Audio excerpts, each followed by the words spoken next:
Hi everyone, welcome back to the channel. This is the top 3 of my Marvel rankings just before Endgame, which comes out in literally maybe 2 days from now. So this is my top 3, my bronze, silver and gold positions. So moving on swiftly. Again, as I've said before, spoilers across the board. Let's move on to my number 3 ranked film, which is...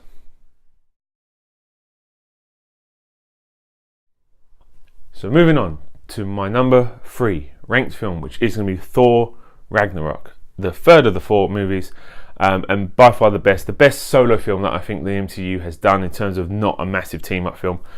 This film is just so funny. There's so many jokes that land in this. The humour in it is perfect. It really encapsulates what a comic book film should really be. They can be serious, but this is just so much fun. It's having such a great time with itself, not taking itself too seriously, which I kind of like as well. Like, you can have your serious comic book films, you can have the ones that really kind of examine what it's like to be a hero, and you can have ones that are just off the wall, hilariously fun, just let's just have a good time in the cinema. When I saw this, I had such a great time watching it. I still watch it now and giggle and laugh at all the really sort of quips and stuff.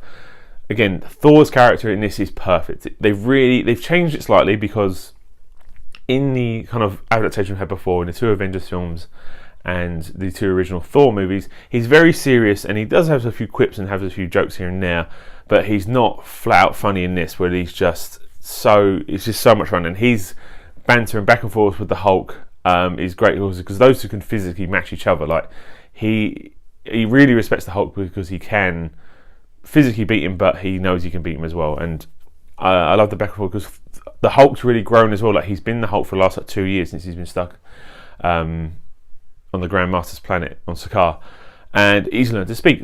I thought it was kind of weird that nobody picked that up. They were just assumed, oh yeah, he can talk now. Like, he's never really been able to talk before, apart from saying that Hulk smash. But the fact that he can speak now, they didn't really seem surprised by it. I understand why he can speak, because he now has his potential of like a 2-3-year-old. But I'd like to see that addressed. Jeff Goldblum is great in this as well. He plays the Grand Master, and he's just being the most Jeff Goldblum he can possibly be. They could have just called him Jeff Goldblum to say he's the actor that's landed on this planet, but they didn't call him the Grand Master, but he was great as well. Hela was really good as well. Cate Blanchett's characterization of her was great. Seeing her with the huge horn things that are from the comics, which I didn't think they would pull off, but they really do. They look really great. Korg as well, one of the captors, who's played by Taika Waititi, who's the director of the film, is amazing. He's by far one of the funniest characters. It's the delivery, I think it's a little bit the New Zealand accent as well, really kind of sells that character. He's great. Hopefully we see him again in another film coming up. We get Tessa Thompson as Valkyrie as well. She's really good. Hopefully we see her again soon. As I said before, Loki, Tom Hiddleston, his banter back and forward with Thor is great. The bit when they're in the lift and they do, oh, let's not do get help, I'm not doing get help, and then they do it, is so funny. Yeah, maybe the only other real criticism is the sort of backstory of Hela's just introduced. Again, we don't know build up, she's not mentioned before, and then why would Odin have this mural of how he used to rule with Hela, and then cover it up with the ones with Thor and Loki? Why not just tear the old one down and put the new one up? And obviously her sort of meanings and stuff, again, just CGI battles and stuff, although they do use some really great effects, especially when Thor comes flying in on the bridge and he's got all the lightning around him, and we get Led Zeppelin playing. Great. There's some great visual in this. It's really enjoyed this film. It's so much fun. It's definitely something that if you just want a little bit of a laugh, a good time, or if you're feeling a bit sort of down, you want a film to pick you up, this is definitely one I would recommend that you to watch. 100%. It's my favourite, like I said, solo film of the MCU, and it's one of the favourite comic book movies of all time. Anyway, so moving on to my number 2, which is going to be... So number 2 is The Avengers, or if you're from the UK, The Avengers Assemble. I don't know why they called it that here, just go with it. This was the big team up that we were teased in Iron Man 1. This was something that was maybe only a pipe dream, even when Iron Man came out in 2008. How would we get all these characters in one film? Would it work? Would it be coherent? Would all the characters get enough screen time? And Joss Whedon's writing and directing this just nails it across the board. This film, again, as I said with Thor Ragnarok, it is what comic book films should be. It's fun, It's not taking itself too seriously, although there is some serious matters in this. Every character gets just enough screen time to really connect, and I think it is something you could go into without seeing any other MCU films leading up to it. There would be a few things that kind of throw you off a little bit, but across the board, everyone plays their part really, really well. You get the villain of Loki, who really kind of cements himself as this kind of real staple of the MCU. The team dynamic, obviously, they don't get on at first, and there's a few sort of banter backwards and forwards, but then obviously they learn to kind of come together. The battle in New York at the end is so good. You can just watch that whole sort of last 45 minutes on its own, and it's already an amazing film without the sort of 2 hours that lead up before that. There's just so much goodness in this film. It's hard to kind of really bubble it in, but yeah, it's just great. Like the battles, the CGI is really good. Loki is such a great villain as well. Like, he's so charismatic. You kind of want him to succeed a little bit, but obviously you know he won't because of what it will mean. As well, obviously we get the post-credit scene tease of Thanos as well, which kind of starts to build that story thread, which will eventually lead on to what we know now to be Infinity War and Endgame. But yeah, obviously, then the only real criticism of you could have is at the end the T'Challa kind of just these faceless CGI characters just for them to beat up, and the sort of MacGuffin of when Tony Stark blows up the ship, destroys them all. It's kind of an Ex Machina thing, but it's a minor point on what is a brilliant film. And again, it's one of those sort of films, if you're feeling a little bit down, or if you want just like a nice film just to kind of lift your spirits, give you a good time, this is definitely it. The Avengers is something that we never thought would happen, and we got it, and what we got was nearly perfect. Way better than what we ended up with DC, because that Justice League film was terrible. Anyway, it's beside the point. Yeah, there's not really much else I can really say about this film, rather than it just needs to be seen. It just needs to be watched. It's such an important comic book film as well, to show you kind of what you can do if you take your time, if you build your characters and you kind of introduce them slowly and you get to know them there, and what the rewards can be. And the reward is the Avengers. It was a huge box office smash. It made pretty much all of the money in the world, but definitely 100% such an important film, needs to be seen. So now, as you probably guessed, we've gone all through the films. All 20 films leading up to this point have now been ranked. So my number one MCU film so far is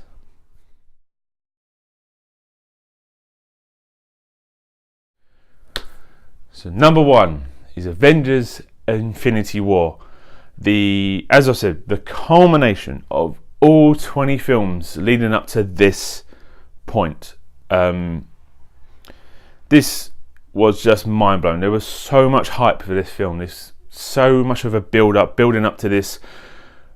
What will we get? Will it live it up to it? And this just blew my mind across the board. The main characters you already know. All the Guardians, Captain America, Iron Man, all these people we already know. But it's Thanos that really makes this film. He's so good as a villain, and his characterization of him, it was great. Josh Brolin did an amazing job. The Russo brothers did a great job, and kind of their direction of him as well.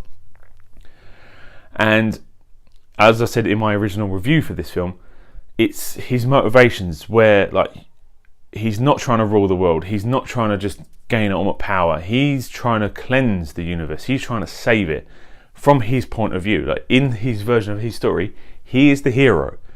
He's seen what can happen to his own world. Obviously, you see the events of Titan, where he shows you kind of what it looked like originally, and then the fact that all the resources got burnt out, and he had a plan, they didn't go with it, and it ended up getting destroyed. So he doesn't want that to happen to the rest of the galaxy. So he has to go around and destroys half the population of every world that he goes to. Unfortunately, because he doesn't have the Infinity Gauntlet, he has to do that in horrific ways. He basically just splits them up and shoots half the planet and kills them. So it's quite horrific that way. So his goal is, if he can get the glove, he can do it mercilessly. He can do it without hurting people, killing people. He can just snap his fingers and it's done. And as much as you might not want to agree with that, but from his point of view, this is what he wants to do. And you kind of really feel that for him. You're like, almost in a way, like, I was watching the film and I was kind of thinking, I kind of want him to do it, just because I want to see what happens. I want to see what happens if if he destroys half the universe. But before we get to that point, there is so much happens in this film. It's just mind-blowing. the battle on Titan when they're fighting Thanos, the battle in Wakanda when they're fighting all these sort of weird animal creature things, and then obviously Thor shows up, and that moment is amazing when he just pops out of nowhere. He's got the hammer, he's got the new axe which he's swinging, he destroys them all with lightning. The banter back and forward in this is great because you see so many new kind of meet-ups of characters you've not seen interact before. When Tony meets Doctor Strange and how they're sort of very, very confident in themselves and they know their own way. When Iron Man meets the Guardians as well, him and Peter Quill have their back and forwards.